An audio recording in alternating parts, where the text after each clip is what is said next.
الشيطان الرجيم. بسم الله الرحمن الرحيم. إلى حضرة النبي المصطفى رسول الله صلى الله عليه وسلم وآله وأصحابه وأولاده وأزواجه وذرياته وأهل بيته الكرام. الفاتحة. أعوذ بالله من الشيطان الرجيم. بسم الله الرحمن الرحيم. الحمد لله رب العالمين الرحمن الرحيم مالك يوم الدين. إياك نعبد وإياك نستعين اهدنا الصراط المستقيم صراط الذين أنعمت عليهم غير المغضوب عليهم ولا الضالين. آمين.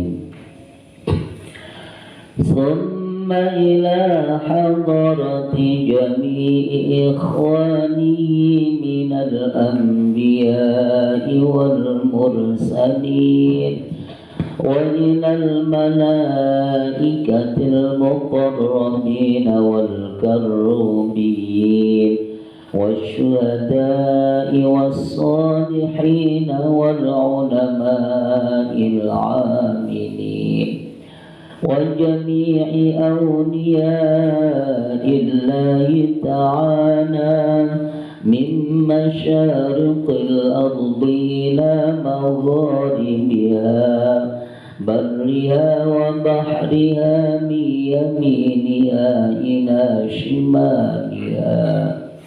إن الله يعلي درجاتهم في الجنة وأن يعيد إلينا وإلى والدينا وأولادنا وأزواجنا وإخواننا وأخواتنا وجميع المسلمين والمسلمات والمؤمنين والمؤمنات خصوصا إلى أرواح جميع المتصدقين والواقفين في هذه المؤسسة. لهم الفاتحة. بسم الله الرحمن الرحيم. الحمد لله رب العالمين الرحمن الرحيم مالك يوم الدين. إياك نعبد وإياك نستعين اهدنا الصراط المستقيم صراط الذين أنعمت عليهم غير المغضوب عليهم ولا الضالين. آمين. ثم إلى أرواح آبائنا وأمهاتنا وأجدادنا وجداتنا وإخواننا وأخواتنا ومشايخنا وأساتذتنا وجميع المسلمين والمسلمات والمؤمنين والمؤمنات الأحياء منهم والأموات خصوصا إلى روح أبي أحمد سكري من عند الجنة. غفر الله له ذنوبه ونور قبره بشفاعة رسول الله صلى الله عليه وسلم. الفاتحة. بسم الله الرحمن الرحيم. الحمد لله رب العالمين الرحمن الرحيم مالك يوم الدين. iyyaka na'budu wa iyyaka nasta'in ihdinas siratal mustaqim siratal ladzina an'amta 'alaihim ghairil maghdubi 'alaihim waladdallin. Amin. Subhanallahi wa bihamdihi subhanallahil azim astaghfirullah. Subhanallahi wa bihamdihi subhanallahil azim astaghfirullah. Subhanallahi wa bihamdihi subhanallahil azim astaghfirullah. Subhanallahi wa bihamdihi subhanallahil azim astaghfirullah. Subhanallahi wa bihamdihi subhanallahil azim astaghfirullah. Subhanallahi wa bihamdihi subhanallahil azim astaghfirullah. Subhanallahi wa bihamdihi subhanallahil azim astaghfirullah. Subhanallahi wa bihamdihi subhanallahil azim astaghfirullah. Subhanallahi wa bihamdihi subhanallahil azim astaghfirullah. Subhanallahi wa bihamdihi subhanallahil azim astaghfirullah. Subhanaka la ilma lana illa ma 'allamtana innaka antal alimul hakim. وتب علينا إنك أنت التواب الرحيم.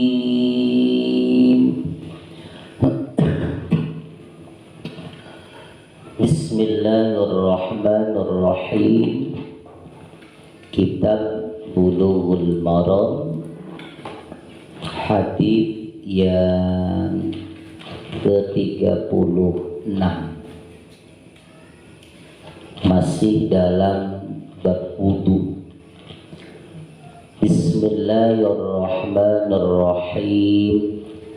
An Laqit ibn Sabirata radhiyallahu anhu, diriwayatkan dari Laqit bin Sabirah radhiyallahu anhu.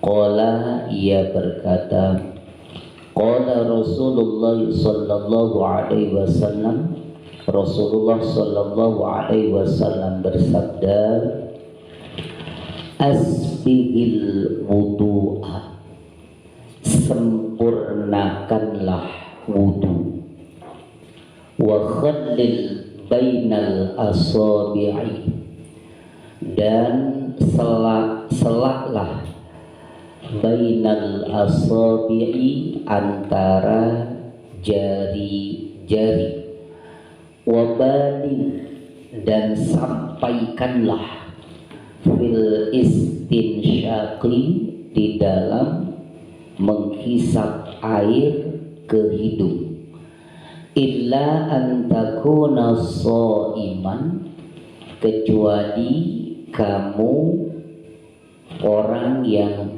berpuasa. Akhrajahul arba'atu, hadis dikeluarkan oleh Imam 4. Wa sahhahahu, dan disahihkan Ibnu Khuzaimah oleh Imam Ibnu Khuzaimah.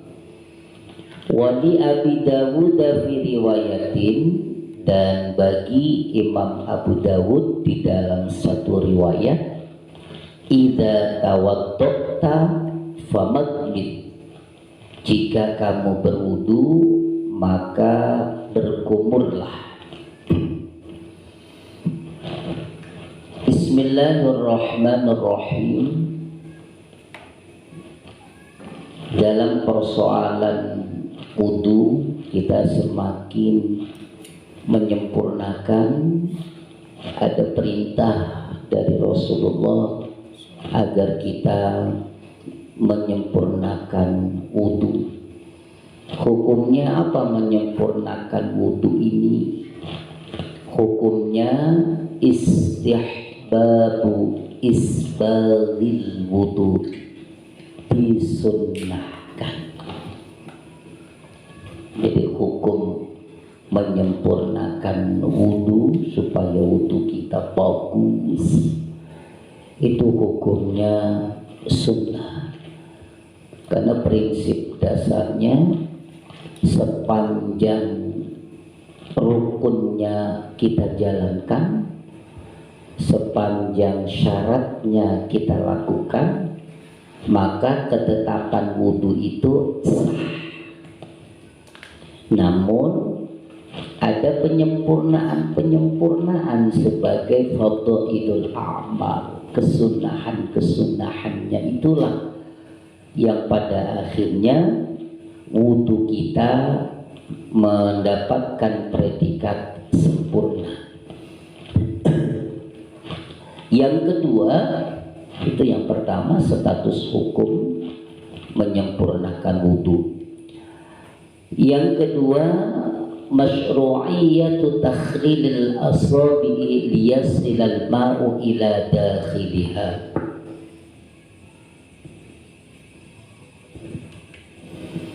Disyariatkan menyela-nyela jari-jari, baik jari-jari tangan atau jari-jari kaki, liyasilal ma', agar air itu sampai ila dakhiliha, terhadap anggota bagian dalam asobik tersebut, ya. Jadi disunahkan kita seperti ini. Nah, jadi bukan hanya begitu saja, nah, tapi di sela-sela agar air itu betul-betul sampai ke dalam sini, ya. Jadi jangan sampai wudunya gini doang. Jadi kita sela-sela, gitu. Kemudian sama juga yang kiri, gitu, di sela-sela. Lalu kaki pun juga sama. Meskipun nanti kesempurnaannya di dalam fikih para imam berbeda-beda, itu untuk menyela-nyela jari-jari itu. Apakah menggunakan kelingking, begitu, kalau kaki dan seterusnya. Prinsip dasarnya adalah targetnya air itu sampai ke dalam, maka disyariatkan ini, disyariatkan menyela-nyela.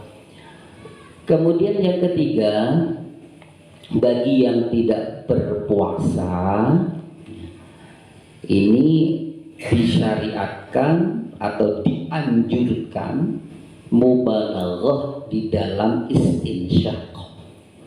Jadi ketika menghisap air ke hidung, betul-betul harus sampai ke pangkal hidung, ke khaysyum, sampai ke pangkal. Itu manakala kita tidak dalam kondisi puasa. Jadi kalau puasa batal. Hati-hati. Kemudian yang keempat, disyariatkan berkumur-kumur di dalam wudu. Mayoritas ulama menghukumi madmadah atau berkumur itu sunnah. Wa dhahaba jama'atun ila wujubiha wa wal masyhur an Ahmad wa inda Abi Hanifah tajibul madmadatu wal istinsyaqu fil husli dunal wudu'i. Sebagian atau satu jamaah, satu kelompok menghukumi berkumur itu wajib, dan itu populer di dalam mazhab Imam Ahmad. Meskipun ini nanti akan debatable. Jadi ada yang menghukumi wajib dari golongan Hanabilah masalah madmadah. Dan nanti kita akan lebih mendalami fikihnya Ahmad bin Hanbal, ya, Imam Ahmad bin Hanbal rahimahullah. Bagaimana menurut Abu Hanifah? Menurut Abu Hanifah, masalah berkumur dan menghisap air ke hidung, madmadah dan istinsyaq itu wajib di dalam mandi, gitu. Tidak di dalam wudu. Itulah keanekaragaman terkait dengan pendapat-pendapat orang-orang hebat dalam hubungannya hukum madmadah dan istinsyaq. Kemudian hadis berikutnya, An Utsman radhiyallahu anhu qala inna nabiyya sallallahu alaihi wasallam kana yukhallilu lihyatahu fil wudu'i. Akhrajahu Tirmidzi wa sahahahu Ibnu Khuzaimah. Diriwayatkan dari Utsman radhiyallahu anhu qala, ia berkata, inna nabiyya, sesungguhnya Nabi sallallahu alaihi wasallam kana yukhallilu lihyatahu, sesungguhnya Kanjeng Nabi itu bertakhlil, menyela-nyela jenggotnya fil wudu'i, di dalam wudu. Hadis ini dikeluarkan oleh Imam At-Tirmidzi dan disahihkan oleh Imam Ibnu Khuzaimah. Masalah jenggot, nah ini yang punya jenggot, ya, kira-kira siapa nih yang punya jenggot nih? Kebetulan saya ada jenggotnya gitu. Cuma jenggotnya jenggot apa ya, kalau orang ngomong Timur Tengah itu mantep repot ya, kalau ini menyempelit aja ya di sini ya, asal syarat kali ya gitu orang kita gitu. Tubuhnya ya cuma segini doang, belum pernah melebar ke sini gitu. Ya, itu tergantung kulitnya, tergantung ketetapan Allah di sananya. Gitu. Bagaimana pemahaman hadis dalam persoalan menyela-nyela jenggot? Disyariatkan dengan menyampaikan air melalui jari-jarinya antara rambut-rambut itu. Rambut jenggot maksudnya, idza kanat kitsatan, apabila itu tebal. Tebal itu la tadharul basyrah min tahtiha, kulitnya itu tidak kelihatan dilihat dari bawah. Jadi jenggot kita nih, kita lihat di cermin, kalau kira-kira kulit dagunya masih terlihat, itu kategorinya tipis. Tapi kalau kulitnya tidak terlihat, itu berarti kategorinya tebal. Nah ini kalau yang tebal kayak begitu, ya cukup diselak-selak saja, gitu ya. Pokoknya nanti tergantung fikihnya yang kita kaji. Kalau fikih umpama Fathul Mu'in menerangkan setelah selesai wudu itu ngambil air lagi beginian, gitu ya. Ada yang prakteknya akhir daripada membasuh muka, gitu ya, ujungnya baru disela-sela, gitu. Itu yang tebel. Kalau yang tipis bagaimana, yang kelihatan kulitnya, maka itu wajib disela-sela.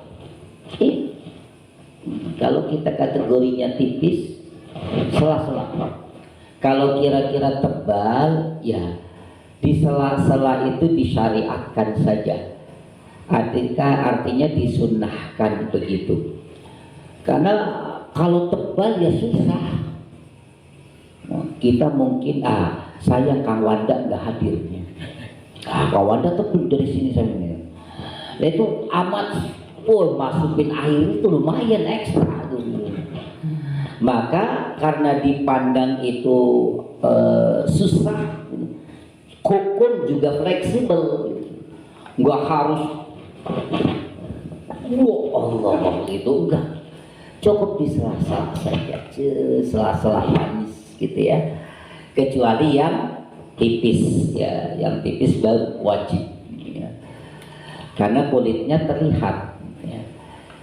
Kemudian hadis berikutnya, an Abdullah bin Zaid radhiyallahu anhu qala, dari Abdullah bin Zaid radhiyallahu anhu qala, ia berkata, inna nabiyya, sesungguhnya Nabi sallallahu alaihi wasallam, utia, Kanjeng Nabi didatangkan bithulutsai muddin, dengan 2/3 mud. Mud itu ukurannya. Faja'ala, lalu kemudian Nabi melakukan yudliku dzira'aihi, menggosok 2 hastanya ya. 2 hastanya. Akhrajahu Ahmadu, hadis dikeluarkan oleh Imam Ahmad dan disahihkan oleh Imam Ibnu Khuzaimah. Jadi inilah menghemat air. Nabi didatangkan dengan 2/3 mud. Jadi belum 1 mud. 1 mud itu kalau kita ukur begitu, kira-kira 1 liter air. Kita sederhanakan hitungannya. Jadi Nabi tidak sampai 1 liter, hanya 2/3 liter. Jadi kurang 1/3 lagi. Dan Nabi sampai dengan air ukuran 2/3 mud itu mampu menggosok kedua hastanya. Lalu pelajarannya apa? Pelajaran yang pertama, bahwa dalam menggunakan air untuk berwudu jangan israf, jangan berlebihan, jangan melampaui batas, harus hemat. Itu prinsip utama. Adanya tidak boros itu tentunya dengan keyakinan yang mantap. Kalau keyakinannya ragu, ya, bisa enggak wudhu 1 gayung, coba gitu kan.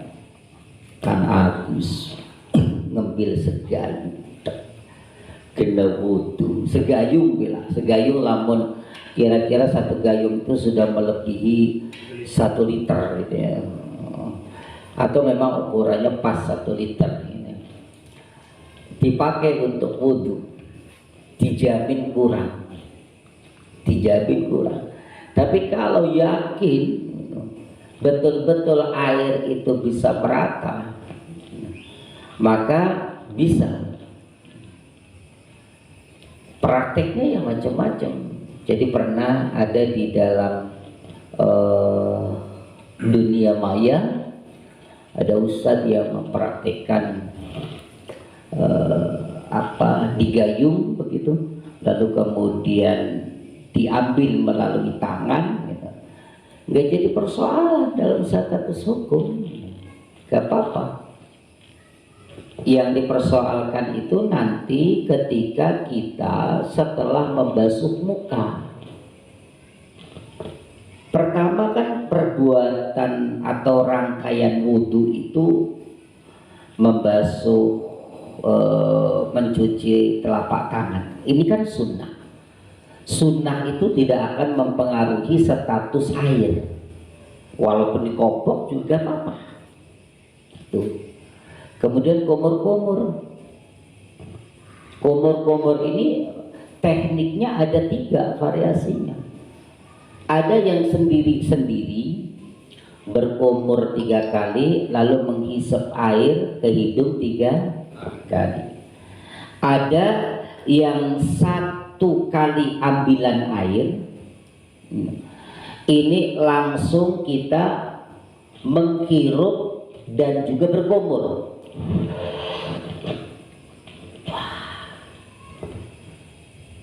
Dengan kita mengambil 3 itu sudah 2 kesunahan wudhu dilalui atau dilakukan. Ada yang kemudian berkumur-kumur dulu, lalu kemudian mengisap air ke hidung, terus yang ketiganya dibarengkan jadi 1. Jadi 3 praktek. Nah, karena belum mustakmal, diambil aja gitu. Kan ini masih banyak kumur. Di sini masih ada.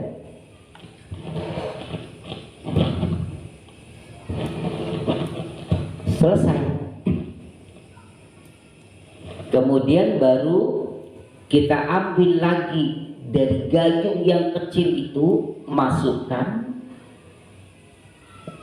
Mengapa kita boleh memasukkan itu? Tentunya kita dengan maksud menjadikan kedua telapak tangan kita ini sebagai alat untuk ngambil air. Jadi tidak memustakmalkan air. Terlebih itu sunnah. Sunnah tidak akan mempengaruhi terhadap status air sudah dipakai. Tidak. Baru ketika membasuh muka, ambil, ya, lalu kita basuh. Ini yang wajib nih, hati-hati. Jangan sampai kembali ke gayung. Karena pengertian air mustakmal itu air yang sudah digunakan untuk menghilangkan hadas, baik kecil atau besar. Ini dalam pendapat mazhab Imam Syafi'i. Nah, basuhan yang pertama dalam muka itu yang wajib. Kedua kali dan ketiga kali itu hukumnya sunnah. Maka hanya yang pertama harus hati-hati.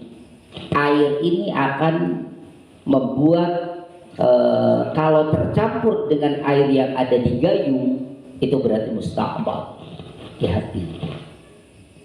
Iyalah, air segayung diambil karo kedua telapak tangan lah entek kayaknya.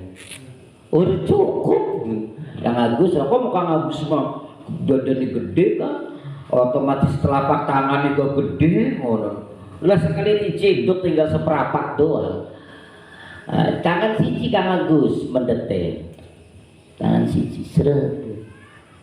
Ketika membasuh muka, awas, konsepnya membasuh. Membasuh itu berarti harus ada air yang mengalir. Maka tangan kita berfungsi untuk meratakan air itu. Kalau pada akhirnya air itu sudah jatuh ke bawah, secara otomatis ini tinggal basahnya doang, tidak ada airnya. Itu namanya mashu, mengusap. Karena ayatnya jelas fagsilu, basuh. Kalau urusan membasuh maka jamaah harus berhati-hati, jangan sampai begini tumpul niat. Air udah jatuhan semua, udah kering. Lalu yang diratakan apa? Apalagi postur wajah ini nurun. air itu cepat surut begitu, maka segera ambil air sambil bergerak, niat saya berwudu menghilangkan hadas kecil fardu karena Allah dalam hati itu, sambil diratakan, jangan sampai nunggu hilang dulu. Ini ya. Jadi ambil walaupun tangan satu, langsung niat, langsung ratakan. Waduh, saya matinya was-was. Kenapa? Perasaan udah sampai kering, tapi ininya masih niat melulu, belum nyampe. Baru niat saya wudu, perasaan ini udah gak ada airnya, diputar-putar nih. Ini bagaimana? Maka anggota wajah yang tidak terkena niat begitu, untuk basuhan yang kedua kalinya ini dihukumi wajib, bukan sunnah lagi. Hati-hati dengan basuhan yang kedua ini, akan berdampak kalau nyiprat, kalau jatuh ke gayung itu yang jelas tidak ada dua kula, itu akan menjadi musta'mal. Ya. Selesai membasuh muka, lalu ketiga kalinya sunnah, biarkan saja di wadahnya. Sunnah ini enggak membuat musta'mal, dalam rangka kita menjalankan tidak israf, tidak boros, tidak melampaui batas. Nah, sekarang nih memasukkan tangan, kebetulan kan setelah membasuh muka, membasuh tangan. Ketika dimasukkan ini niatnya apa nih? Kalau langsung niatnya mengusap, membasuh tangan, maka sudah mustakmal air yang digayung itu. Niatkan, jadikan alat. Niat mengambil air, bermaksud kita menjadikan tangan ini alat, bukan untuk bukan langsung membasuh tangan. Hati-hati, niatkan itu. Oh, itu masalahnya panjang tuh dalam kitab Fathul Mu'in, sampai ditakrir, sampai diistinbat, sampai menjadi 30 lebihan qadiyah. Jadi diambil, ini niatkan, ini jadi sibuk ngambil air, niatnya juga dijatuhkan, seret, ratain, ratain. Pokoknya niatkan mengambil air. Yang kiri juga sama, ambil, angkat, niatkan mengambil air, baru kita ratakan. Seperti itu dan seterusnya, ya. Mesti dalam persoalan menyempurnakan wudu. Masyru'iyatu dalki a'dha'il wudu'i wa huwa sunnatun indal jumhur. Masalah ngegosok-gosok. Ada kalimat tadi, faja'ala yudliku dhira'ayhi. Rasul menjadikan 2/3 mud itu untuk menggosok kedua sikunya. Dianalisa oleh para ulama tentang hadis ini, akhirnya menjadi 2 kesimpulan. Menurut mayoritas ulama, menggosok itu hukumnya sunnah. Berbeda dengan Malikiyah. Maka menurut Malikiyah menggosok itu wajib. Jadi kalau kita bermadzhab Imam Malik, terus membasuh mukanya nempel doang, gak sah. Harus betul-betul digosok. Tangan juga nanti digosok, lecet-lecet. Oh ya aja lah, mending Indonesia mah enak. Orang Indonesia ada di daerah yang sangat panas, umpamanya di bulan-bulan tertentu begitu, ketika haji dan umrah panasnya itu luar biasa. Kalau kita wudhu kayak begitu langsung kulit kita perih. Terlebih nanti kalau di informasi yang saya terima, hotel-hotel di Saudi itu airnya penyulingan dari laut di hotel-hotel itu. Kalau kita semakin banyak mandi itu gerah, karena mereka itu menyuling filter. Jadi kadang datang mobil ngisi hotel-hotel, airnya itu dapat penyulingan ya, karena memang tanah pasir kan, padang pasir itu dari mana, dari laut gitu ya. Dan terasa memang ke kulit. Beda dengan kita mandi di sini seger gitu, mandi di sana gitu selang beberapa waktu gerah. Jadi menurut pendapat Imam Malik bahwa menggosok itu wajib. Wa anhu radhiyallahu anhu, kita teruskan. Wa anhu, dan diriwayatkan dari Abdullah bin Zaid radhiyallahu anhu annahu, sesungguhnya Abdullah bin Zaid ra'an nabiyya, ia melihat Nabi sallallahu alaihi wasallam ya'khudhu, Kanjeng Nabi mengambil liudhunaihi, untuk kedua telinganya, ma'an, air, ghairal ma'il ladzi akhadhahu li ra'sihi, selain air yang beliau ambil untuk kepalanya. Akhrajahul Baihaqi, hadis dikeluarkan oleh Imam Baihaqi. Wa huwa inda Muslimin min hadzal wajhi bilafzi wa masaha bi ra'si bima'in ghaira fadli yadayhi. Wa huwa inda Muslim, dan hadis itu menurut Imam Muslim dari sisi yang ini menggunakan lafaz wa masaha bi ra'sihi, Rasul mengusap kepalanya bima'in, dengan air, ghaira fadli yadaihi, bukan sisa kedua tangannya. Wa huwal mahfudhu, dan itu yang terjaga. Jadi namanya hadis al-mahfudz ya. Itu dalam prolog kitab Bulughul Maram sudah dijelaskan begitu ya. Baik. Hadis yang ke-39.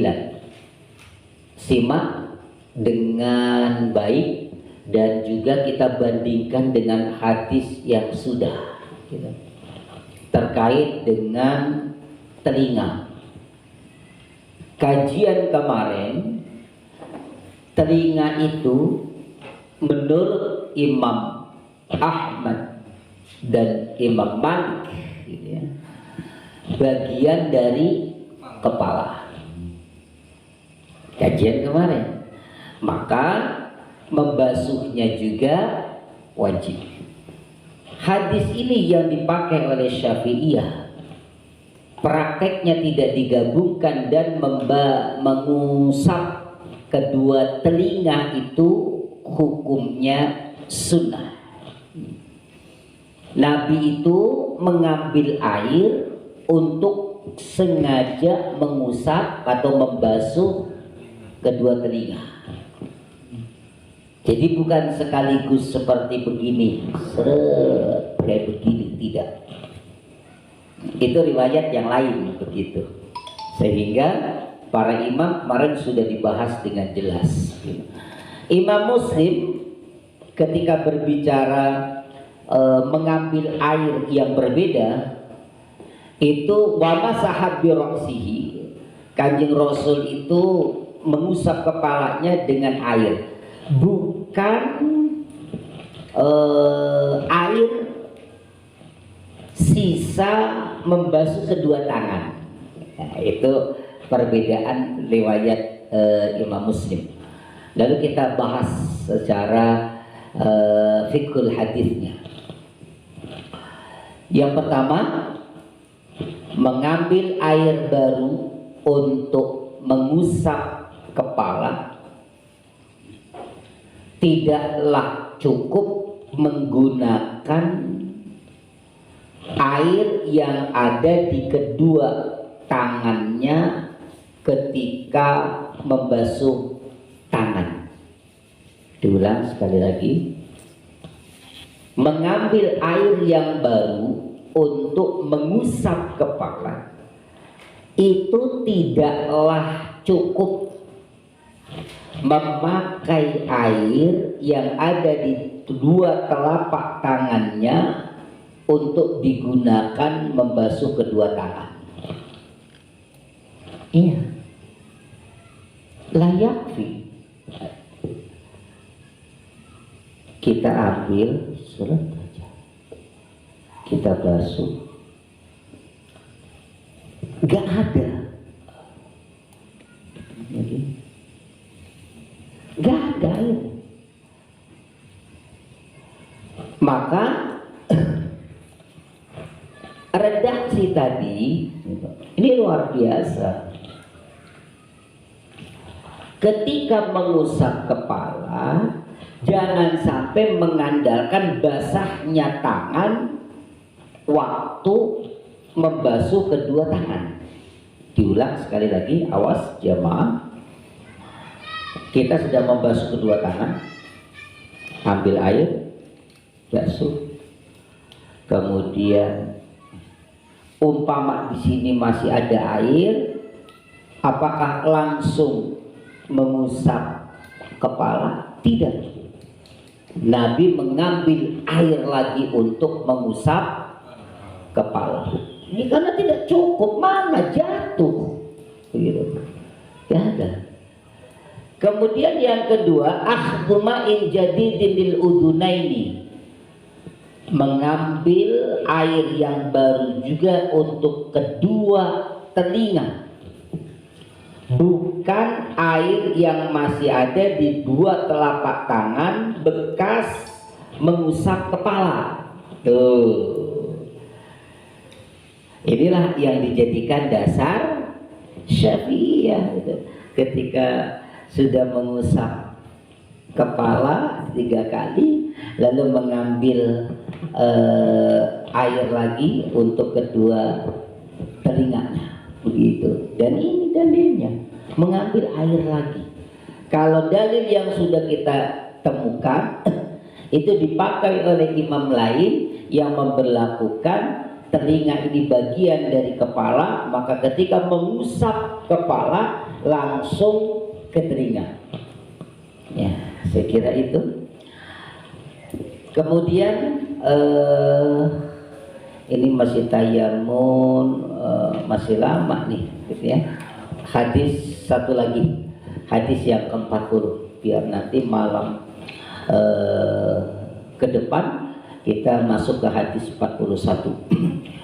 An Abi Hurairah radhiyallahu anhu qala sami'tu Rasulullah sallallahu alaihi wasallam yaqul inna ummati ya'tuna yawmal qiyamati ghurran muhajjalina min atharil wudu'i faman istata'a minkum ayyutila ghurratahu falyaf'al. Muttafaqun alaih wal lafdhu li muslimin. Diriwayatkan dari Abu Hurairah radhiyallahu anhu qala, ia berkata, sami'tu, aku mendengar Rasulullah sallallahu alaihi wasallam bersabda, inna ummati, sesungguhnya umatku, ya'tuna, mereka akan datang yaumal qiyamah, pada hari kiamat, ghurran, dalam keadaan bercahaya, muhajjalina, yakni bercahaya, karena sama-sama maknanya bercahaya, ghurran sama muhajjalin, nanti kita bahas. Min atharil wudu'i, disebabkan bekas wudu. Maka barang siapa mampu di antaramu untuk memanjangkan ghurrahnya, memanjangkan kemilau cahaya bekas wudhunya, falyaf'al, maka hendaklah ia melakukannya. Yang perlu kita garis bawahi tentang ghurran, ya. Ghurran itu wayalam'atun baydha, satu kilauan yang putih yang ada di jubah, yang ada di jidat. Ya, ini maksudnya, ini yuridu bayadha wujuhin binuril wudu yaumal qiyamah. Wajahnya itu luar biasa, nanti akan menimbulkan cahaya. Orang yang berwudu kelak datang umatku dalam keadaan ghurran. Wah, maka ulama-ulama dulu itu ya Allah sampai mendawamkan wudu. Kalau batal wudu lagi, batal wudu lagi. Karena luar biasa. Nanti di akhiratnya mukanya itu terang benderang, ada cahaya. Kemudian kalau muhajjalin itu diambil dari kata tahjil, maksudnya adalah baydu mawadi'il wudu'i minal aidi wal aqdami. Putihnya anggota-anggota wudu, tangan, ke telapak kaki, telapak tangan, ini semuanya ikut mengeluarkan cahaya. Itu tahjil. Di tangan, di kaki, itu tahjil. Kalau ghurran itu di wajah, gitu. Kalau tahjil itu di kedua tangan dan kedua kaki. Jadi nanti akan mencorong tuh, dikumpulkan di padang mahsyar, dikelompokkan mana orang-orang ahli wudu. Wah, luar biasa. Jadi jangan sembarangan masalah wudu, yang benar. Bagaimana kita mau bercahaya ternyata wudunya nggak benar, nggak sah. Lah kalau nggak sah, secara otomatis konsekuensi logis semuanya, bukan saya ibarat menjamin tidak ada cahaya begitu. Ya bagaimana bisa ada cahaya wong wudunya itu gak sah. Jadi harus kita belajar tentang syarat dan rukun wudu. Baik, kesimpulannya adalah disunahkan menyempurnakan wudu untuk memanjangkan ghurrah dan tahjil, karena itu adalah perhiasan orang yang beriman, perhiasannya pada hari kiamat. Ghurrah dan tahjil itu khusus keistimewaan umat Kanjeng Nabi Muhammad sallallahu alaihi wasallam. Bi khilafil wudu'i falaysa min khasaisiha. Ya. Insyaallah ini luar biasa. Ya. Sempurnakanlah wudu, sempurnakan wudu. Ya. Karena sesungguhnya ini keistimewaan umatnya Kanjeng Nabi Muhammad. Jadi wudunya mohon maaf jangan begini doang, karena ada ghurrah.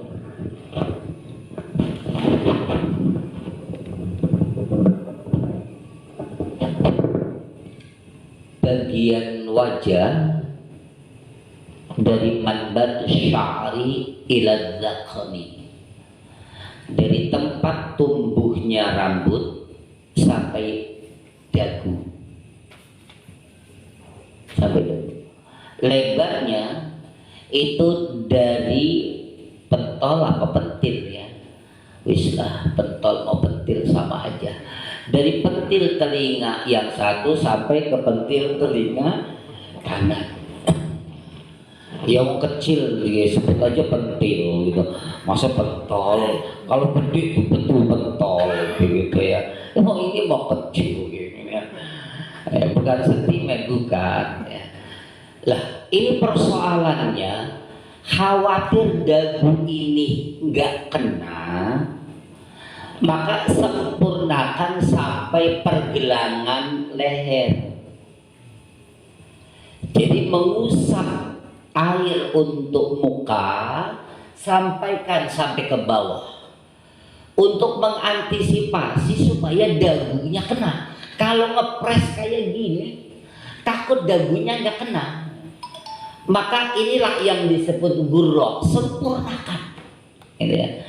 Sampai kemudian kita menyempurnakan telinga, karena ada batasan muka di sini, begitu.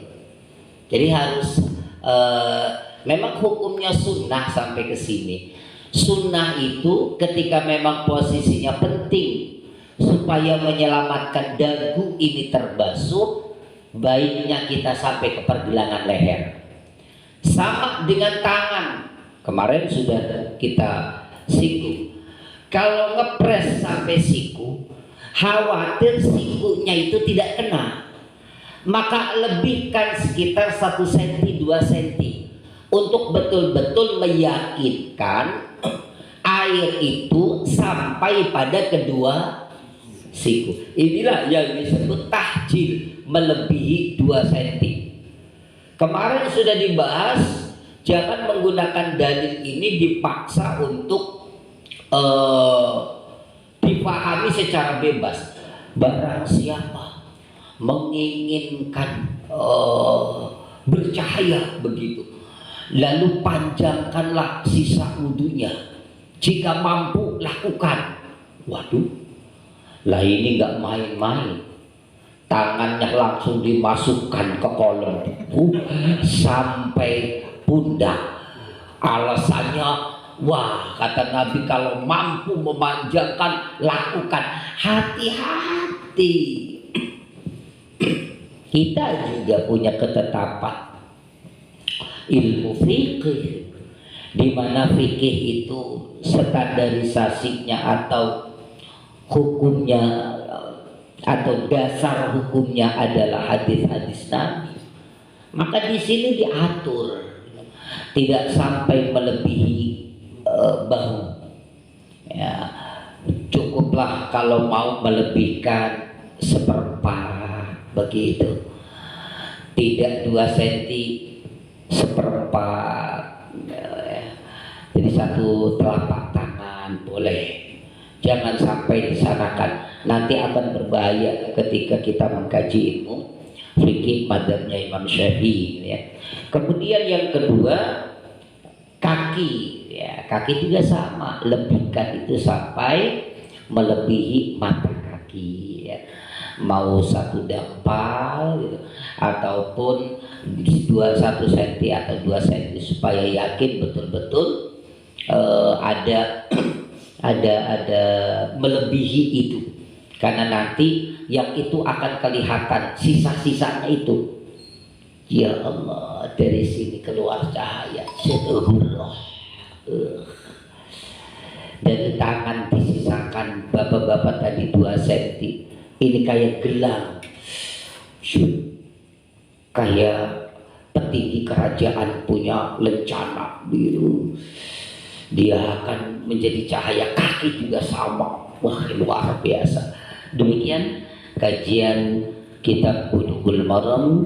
Kita akan berlanjut nanti pembahasan tentang tayammum, tentang mendahulukan anggota kanan gitu ya. Kita rehat sejenak. Sallallahu alaihi wasallam.